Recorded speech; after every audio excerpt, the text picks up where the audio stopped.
तो दोस्तों आज हम मैनुअली ब्लड प्रेशर मेजर करेंगे, मैनुअली बीपी नापेंगे। जैसा कि आपको पता होगा जो ब्लड प्रेशर मशीन होती है, बीपी मशीन होती है, वो 2 टाइप्स की होती हैं, एक डिजिटली और दूसरी मैनुअल। मैनुअल में जैसे कि आप देखते होंगे जो घड़ी वाली आती है वो होती है और एक पारा वाली होती है। तो आज हम पारे के जरिए, पारा वाला जो बीपी मशीन होता है उसके जरिए ब्लड प्रेशर बीपी नापना सीखेंगे। चलिए वीडियो करते हैं स्टार्ट।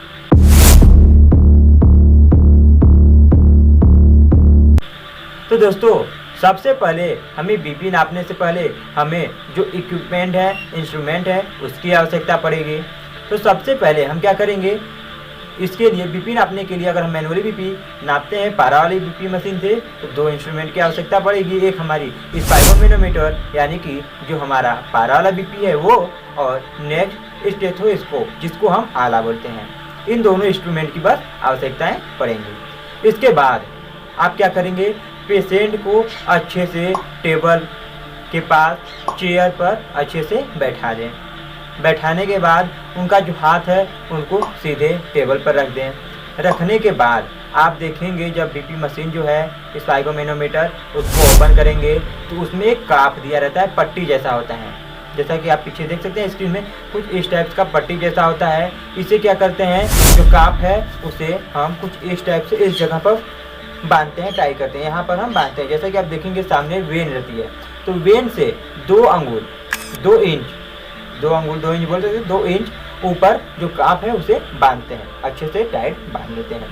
बांधने के बाद जो हमारा आला है स्टेथोस्कोप है, स्टेथोस्कोप को आप देखेंगे तो यहाँ पर 2 वेन गई हैं, तो उसमें जो हमारा काप है, काप में भी 2 पाइप रहती हैं। तो पाइप क्या होने चाहिए, पाइप हमारे जो वेन है वेन के पास से गई होनी चाहिए। कुछ इस टाइप से काप को बांधना है। उसके बाद जो वेन है और जो पाइप है, दोनों पाइप के बीच में हमारा जो स्टेथोस्कोप गोल सा आप देखते हैं वो होना चाहिए, यहाँ पर रहना चाहिए स्पीकर वाला, यानी कि वेन के बीच में यहाँ पर। इसके बाद आप देखेंगे तो मशीन में हमारा एक पाइप के जरिए काप से जुड़ा होता है और एक पाइप के जरिए उसमें जो रबर ट्यूब होता है वो जुड़ा होता है।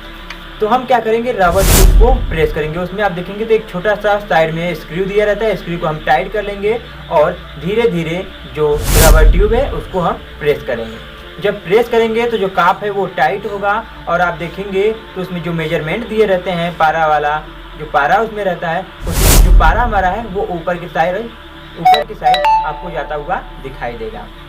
जब पारा जो हमारा है वो 180-200 तक लगभग पहुँच जाए ज़्यादा से ज़्यादा, उसके बाद क्या करेंगे, जो रबर ट्यूब है उसमें जो बगल में हमारा स्क्रू दिया रहता है उसको स्लोली धीरे धीरे क्या करेंगे, लूज करेंगे। एकदम धीरे से थोड़ा सा लूज करेंगे और आप देखेंगे कि पारा जो है मेजरमेंट जो दिया है उसमें से जो पारा है वो धीरे धीरे नीचे आएगा। अब क्या करना है, आपको बस एक काम करना है, जहाँ से उसमें धक धक की आवाज़ सुनाई दे। मान लीजिए अगर आपका ब्लड प्रेशर यानी उसमें जो पारा है वो 120 पर पहुंचा, उसमें जो पारा है वो 120 पर पहुंचा और वहां से आपको धक धक की आवाज़ सुनाई देने लगे, तो आप उसको सबसे पहले मेजर कर लीजिए, यानी कि नोट कर लीजिए।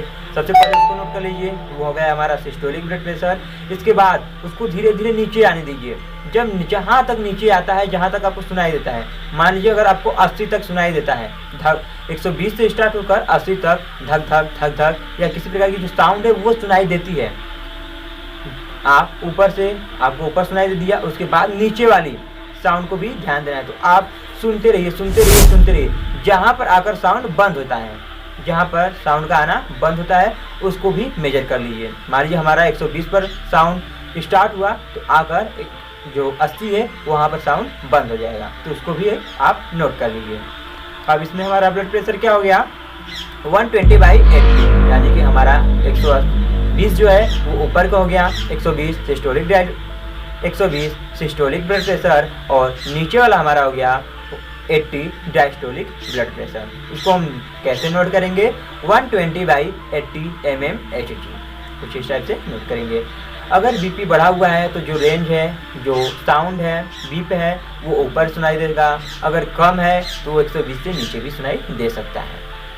अब बात कर ले हम नॉर्मल ब्लड प्रेशर के बारे में कि नॉर्मल ब्लड प्रेशर कितना होता है। तो generally 120/80 180 mmHg normal blood pressure होता है। हमने ऑलरेडी इसके ऊपर एक डिटेल वीडियो बनाया हुआ है, जिससे आप चैनल पर विजिट कर सकते हैं। हमने इसमें जितने भी 4 स्टेज हैं हाइपरटेंशन के, उसके बारे में डिटेल से वीडियो बनाया हुआ है। चारों स्टेज के बारे में, कब नॉर्मल रहता है, कब बढ़ा हुआ होता है, कब ज़्यादा खतरनाक होता है, और उसके ट्रीटमेंट के भी बारे में भी हमने वीडियो अपलोड किया है। तो दोस्तों, हमें आशा है कि जो वीडियो है अच्छा लगा होगा, पसंद आया होगा। ऑलरेडी इस चैनल पर एक और वीडियो है, बीपी कैसे नापा जाता है मैनुअली, उस पर एकदम प्रैक्टिकली अपलोड है, आप उसे भी जाकर देख सकते हैं। तो आज के लिए बस इतना ही, मिलते हैं नेक्स्ट वीडियो में नेक्स्ट टॉपिक पर। तब तक के लिए जय हिंद, जय भारत।